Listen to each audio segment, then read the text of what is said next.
Have you ever had one of those days where you look at your crypto portfolio and everything is just red? I mean, everything. You might have 10, 20 different coins, but when the market dips, they all seem to be bungee jumping off the same cliff. Well, that's the classic crypto concentration problem, and it makes true diversification feel almost impossible. But what if you could bring assets into your wallet that, well, just don't care what crypto's doing? That's exactly where this idea of xStocks comes in. So let's figure out what they're all about. So here's our game plan for today. First, we're going to tackle that diversification problem head on. Then, we'll get into exactly what xStocks are and how they're different from just using a regular old brokerage. After that, and this is super important, we'll talk about the risks. Then we'll run through a pre-flight checklist for you and wrap up with 5 common mistakes you'll definitely want to avoid. All right, let's dive right in. The big question, is your portfolio really as diversified as you think it is? We're about to explore this whole problem of crypto concentration. No, seriously, I want you to actually think about this for a second. If some crazy news breaks and the whole crypto market just tanks tomorrow, what happens to your bags? If pretty much everything you hold goes down together, then you aren't really diversified. You're just holding the same exact risk, but with a bunch of different logos on it. And that right there is the whole point. Real diversification isn't about collecting a ton of different tickers. It's about owning assets that move to the beat of a different drum. You want things that react to different news, that are driven by different forces, so that one big storm doesn't sink your entire fleet. So here's a really helpful way to think about it. The 3-bucket portfolio. Your first bucket is all your crypto native stuff. Your Bitcoin, your ETH, your alts, that's your high growth engine. Bucket 3 is your liquidity. Stablecoins, maybe some TON for gas. That's your safety net, your dry powder. But this middle bucket, this is the game changer. This is for real-world assets, and it's where xStocks come into play. This bucket is all about stability. It's what helps you sleep at night when crypto is going absolutely wild because it's not tied to all that same drama. So how do we actually fill that middle bucket from our crypto wallet? Well, let's get into the solution. It's time to introduce xStocks, which are basically a bridge connecting the world of traditional assets right into DeFi. Okay, so what in the world is an xStock? Honestly, the easiest way to think about it is like a digital claim check. It's a token that lives on the TON blockchain, and it represents one share of a real-world stock, like, say, Tesla, or an ETF, like the S&P 500.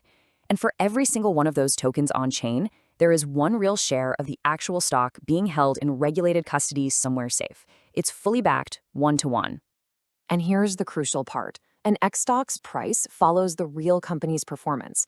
It doesn't care about the latest crypto narrative or some influencer's tweet. It moves based on things like earnings reports and real-world economic news. And that is what gives you that true diversification we've been talking about.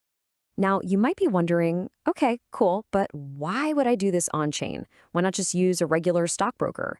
And that's a great question. So let's talk about the DeFi difference. Let's just compare the two. The old way means paperwork, waiting for approvals, and letting a broker hold your assets for you. Plus, you're stuck trading only when the stock market is open. The DeFi way, you just connect your wallet, boom, you're in. You hold your assets. You are your own bank. The market is open 24/7, 365 days a year. And maybe the coolest part is that these assets are composable. They can plug into the rest of DeFi. You could use them as collateral for a loan, for example. You just can't do that with stocks stuck in an old school brokerage account. Okay, we need to pause here and get serious for a minute. This is incredibly important. As cool as all this sounds, xStocks are not some kind of magic spell. Bringing these assets on-chain adds new layers of risk, and you absolutely have to understand them before you even think about jumping in. First off, there's just plain old stock market risk. If the real Apple stock crashes, your Apple stock is going to crash right along with it. Simple as that. Then there's issuer risk. You are putting your trust in the company that issues the token to actually hold the real stock to back it up. We've also got regulatory risk. The rules for this stuff are literally being written as we speak. And of course, like with anything in DeFi, there's smart contract risk. Code can have bugs. And finally, and please listen carefully to this one, there are major geo-restrictions. These are not available in the US, the EU, the UK, Canada, and a bunch of other places. Okay, so now that we're aware of the risks, let's switch gears and talk about how to be smart about this. Think of this next part as your personal pre-flight checklist, the things you do before you even think about hitting that swap button. So before you do anything, run through this list. First, verify the issuer. Who is this company? Can you see proof that they actually hold the assets? Second, understand what you're buying. Do you know what the actual company or ETF does? Third, and I'm going to say it again, confirm the geo-restrictions. Are you even allowed to use this where you live? Fourth, check the liquidity. Can you get in and out of your position easily? And please, please, start small. Use an amount you're okay with losing at first. And finally, have a plan before you buy so you're not making emotional decisions when the market gets crazy. Now, the good news is that the actual process of getting an xStock is pretty straightforward. If you've ever used a decentralized exchange or a DEX, this is going to look really familiar. You just head over to the DEX, pick the xStock you want, type in how much you want to swap, connect your wallet, double-check all the details, and hit confirm. It's designed to be just as easy as trading any other token.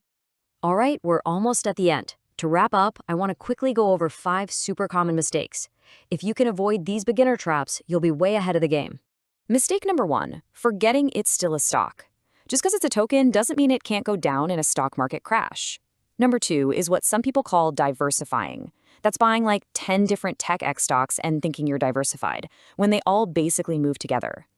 Third, ignoring the issuer risk, just blindly trusting that the backing is there without ever checking. Fourth is compulsive tinkering. That 24/7 access can be dangerous if it leads you to overtrade based on feelings. And the biggest mistake of all, number 5, ignoring the rules and using the product from a restricted country. Just don't do it. So look, stocks are a really powerful and fascinating new tool. They offer a new way to build a more resilient portfolio, right from your own self-custody wallet. But they are not a magic bullet, and they are definitely not a guarantee that you're going to make a profit. And of course, I have to say this very clearly, none of this is financial advice. It is for educational and informational purposes only. You always have to do your own research and figure out what makes sense for your own situation. So, what do you think? Is this something you could see being a useful tool for your on-chain strategy? I'm genuinely curious to hear what you think. Let us know down in the comments. Would you like to see a full step-by-step tutorial on how to get set up? Your feedback really helps us figure out what to make next. And hey, if you got some value out of this explainer, you know the drill. A like and a subscribe would be amazing. Thanks for watching.